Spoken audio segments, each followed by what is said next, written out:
नमस्कार, आप सभी का स्वागत है हमारे YouTube चैनल CGG के यादव में। आज की वीडियो में हम छत्तीसगढ़ के इतिहास का कुछ महत्वपूर्ण प्रश्न लेकर आए हैं जो कि एग्जाम के लिए बहुत ही महत्वपूर्ण होने वाले हैं। तो वीडियो में अंत तक बने रहिएगा। पहला प्रश्न देखेंगे, सरबपुरी ताम्रपत्रों पर क्या नहीं होता था। तो सरबपुरी ताम्रपत्र जो होता है उसमें क्या नहीं होता था वो बताना है आपको। तो इसका सही आंसर क्या हो जाएगा? डी हो जाएगा।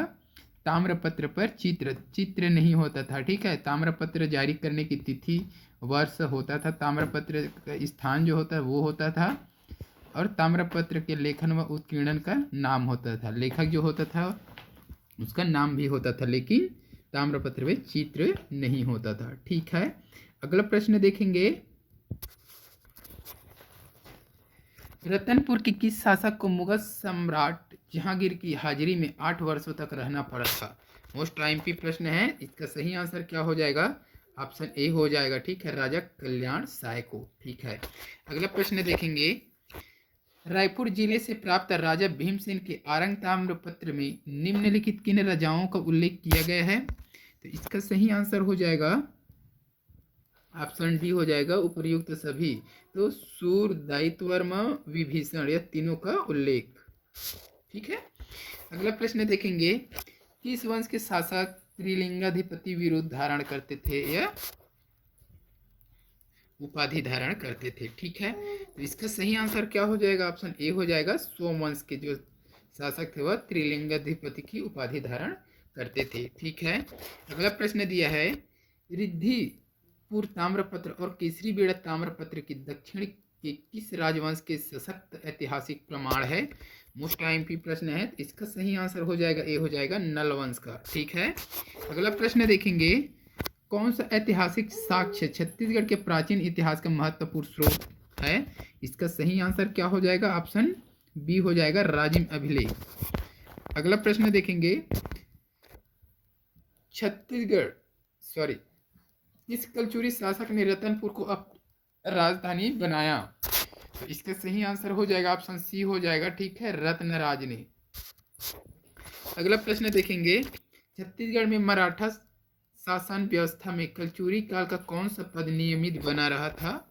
तो इसका सही आंसर हो जाएगा, डी हो जाएगा, गोटिया। गोटिया का पद नियमित था। ठीक है, अगला प्रश्न है, निम्नलिखित में से कौन कलचुरी शासन व्यवस्था का अधिकारी था? तो इनमें से कौन जो कलचुरी शासन व्यवस्था था उसका अधिकारी था? तो इसका सही आंसर हो जाएगा, उपरोक्त सभी। दीवान, दाऊ, गोटिया, यह सब कलचुरी शासन व्यवस्था का अधिकारी था। ठीक है, अगला प्रश्न दिया है, रतनपुर में राम मंदिर निर्मित कराने वाले मराठा शासक का नाम था। तो रतनपुर में जो राम मंदिर निर्मित है उसको बनवाने वाले प्रथम मराठा शासक कौन था या मराठा शासक कौन था? इसका सही आंसर हो जाएगा, ऑप्शन बी हो जाएगा। ठीक है, ऑप्शन बी हो जाएगा। ठीक, बिम्बाजी भोसले। रतनपुर में राम मंदिर का निर्माण किसने करवाया था? तो बिम्बाजी भोसले ने करवाया था। अगला प्रश्न देखेंगे, है कलचुरी की पराजित करने वाले मराठा कौन थे? तो है कलचुरी था, उसको पराजित करने वाले मराठा कौन थे? इसका सही आंसर हो जाएगा, बी हो जाएगा, भोसला। ठीक है, अगला प्रश्न है, क्रांतिकारी हनुमान सिंह। ठीक है, तो क्रांतिकारी हनुमान सिंह ने किस ब्रिटिश अधिकारी की हत्या की थी? तो इसका सही आंसर हो जाएगा, ऑप्शन सी हो जाएगा, सिडवेल की। ठीक है, अगला है, बस्तर का खूनी इतिहास के लेखक कौन थे? तो बस्तर के खूनी इतिहास लेखक कौन थे?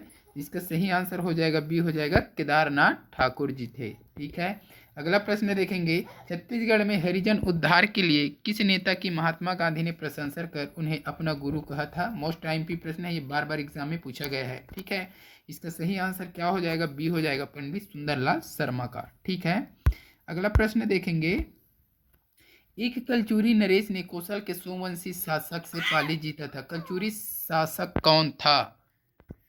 तो इसका सही आंसर क्या हो जाएगा? ए हो जाएगा, शंकरगढ़ द्वितीय मुक्ततुंग। ठीक है, अगला प्रश्न है, निम्न में से किसने भारतीय राष्ट्रीय कांग्रेस के 1907 के सूरत सम्मेलन में छत्तीसगढ़ का प्रतिनिधित्व किया? इसका सही आंसर हो जाएगा, ऑप्शन ए हो जाएगा, सुंदरलाल शर्मा ने। अगला प्रश्न है, रायपुर की वानर सेना की गतिविधियों का प्रमुख केंद्र था। तो इसका सही आंसर क्या होगा? इसका सही आंसर हो जाएगा, बी हो जाएगा, ब्राह्मणपारा। ठीक है, अगला प्रश्न है, प्रयाग प्रशस्ति के अनुसार समुद्रगुप्त ने अपने दक्षिणापथ अभियान में जिन राज्यों को जीता उनमें छत्तीसगढ़ के थे। तो छत्तीसगढ़ का कौन सा था वो पूछा गया है। तो इसका सही आंसर क्या हो जाएगा, ए हो जाएगा इधर अ, और क्या हो जाएगा स, कोसला और महाकंतार। तो इसका सी ऑप्शन जो है सही हो जाएगा। ठीक है, कोसला और महाकंतार को। ठीक है, अगला प्रश्न देखेंगे, सूची अ को सूची ब से सुमेलित कीजिए। तो इसका सही आंसर क्या हो जाएगा, डी हो जाएगा। ठीक है, मिला लीजिएगा, 1 4 हो जाएगा, नल वंश इधर हो जाएगा, सरबपुरी वंश प्रसन्न मात्र और पांडु वंश हर्षगुप्त हो जाएगा, और सोनपुर का सोमवंश जो है महाभव गुप्त हो जाएगा। ठीक है, अगला प्रश्न देखेंगे और इस वीडियो का लास्ट प्रश्न है, निम्नलिखित राजवंशों ने प्राचीन काल में छत्तीसगढ़ में शासन किया, उनका सही क्रम चुनिए। तो ये राजवंश दिया है, छत्तीसगढ़ में शासन करने का क्रम क्या है उसको आपको बताना है। इसका सही आंसर दिया गया है, बी दिया गया है। ठीक है, तो पहले अ दिया है, फिर राजर्षि तुल्य कुल वंश, फिर नल वंश दिया है, फिर सरबपुरी वंश, फिर चक्रकोट का नागवंश। ठीक है, तो आज की इस वीडियो में बस इतने ही। अगर वीडियो अच्छी लगी हो तो लाइक कीजिएगा, शेयर कीजिएगा, जो लोग चैनल में नए हैं चैनल को सब्सक्राइब कर दीजिएगा। जल्द मिलते हैं अगले वीडियो के साथ, तब तक के लिए वंदे मातरम, जय हिंद।